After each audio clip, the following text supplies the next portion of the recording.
Alright, so here's another deck idea where I made the deck basically because I wanted to play one specific monster.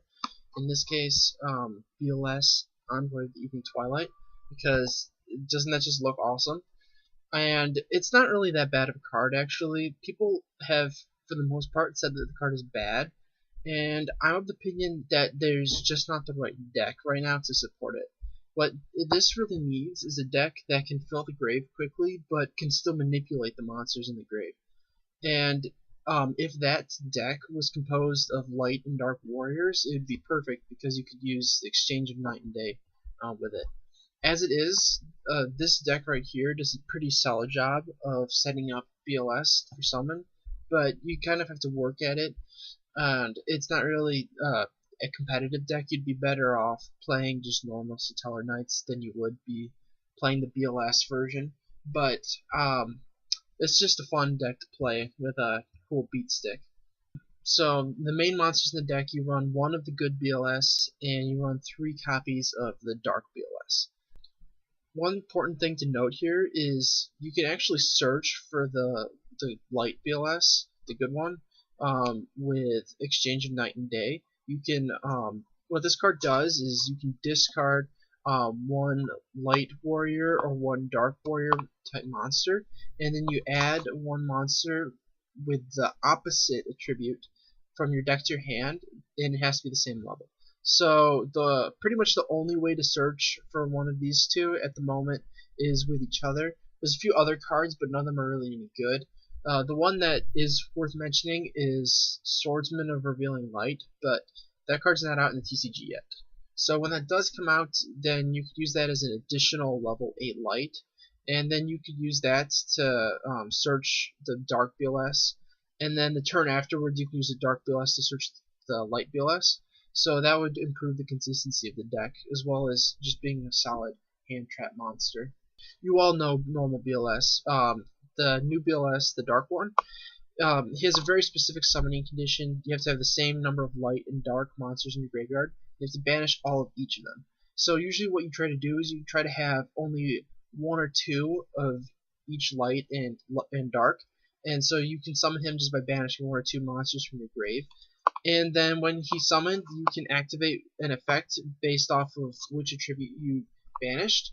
But it's better to just not activate the effect usually, because when you do activate its effect, you can't conduct your battle phase that turn. So usually isn't worth it to use his effect. If you do need to, his light effect is actually pretty decent. You can banish 1 monster on the field.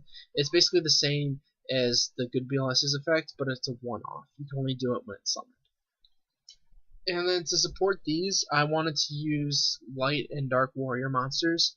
Fortunately, there aren't very many options there. Pretty much the only ones that are noteworthy at all are the Satellarknights. So I went with them by process of default. They're not really the best at manipulating the grave, but they can fill it up pretty quickly. And they're okay at manipulating the grave with you have the Foolish Burial one, and you have the Debris Dragon one. So you can manipulate the grave a little bit to summon your BLS. Honestly, the Satellarknights are the best part of the deck anyways. I would probably run a better suited archetype towards summoning BLS if there was one, but there's not. And Satellarknights are good, so that's just the main part of the deck, really. I haven't tested with this too much, so there's probably a better combination of cards, but these are the 10 Satellarknights that I'm running right now. You'll probably know how that deck works for the most part. If you don't, you could probably find some other people playing it on YouTube. That's the main engine I run, but it's not really the focus of this deck.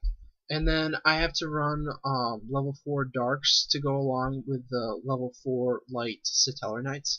So my choices were Armageddon Knight and Blue Mountain Butterspy. Blue Mountain Butterspy is a really obvious choice to pair with the Satellarknights. It helps you make rank 4s. Using, say, a Deneb and a Butterspy will get you a Surge for Altair, and then you can use them to make something like a Castel, dump both of them in the graveyard, spin something, and then you have 1 dark and 1 light in the grave, and you can just summon BLS. So this is pretty good at in combination with the Satellarknights. And then I felt like I needed a few more dark monsters to offset the heavy light Satellar lineup. So I decided to go with Armageddon Knight, because there's not really very many other good level 4 dark warriors. The most notable ones are probably Armageddon Knight and Dark Grepher, and those are just for dumping dark monsters into the grave. So to go with the Armageddon Knight's dumping effect, I went with Necrogardna. It's a pretty simple way to take advantage of Armageddon Knight's effect.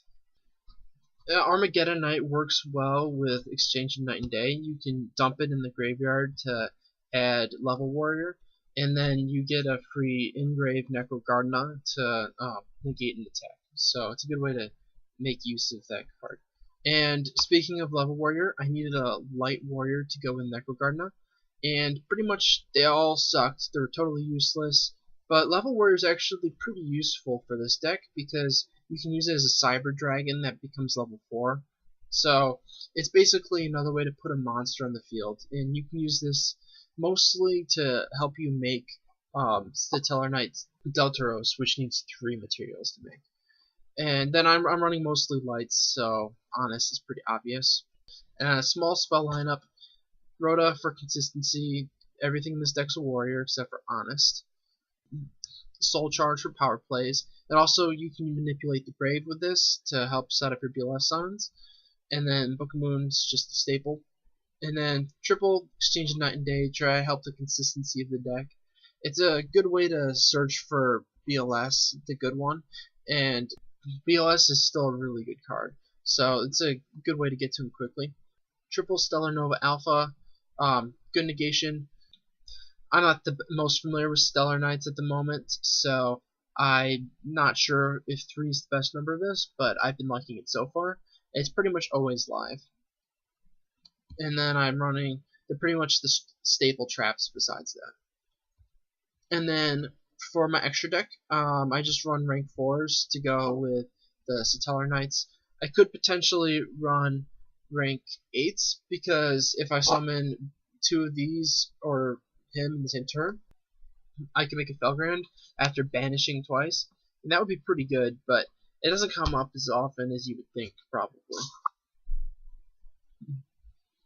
So this is just a fun deck, a way to use BLS Envoy of the Evening Twilight, something that most people probably would like to do, but it's not the easiest card to use, really. So hopefully you enjoyed the video. If you did, be sure to check out some other stuff. I'll link up after this.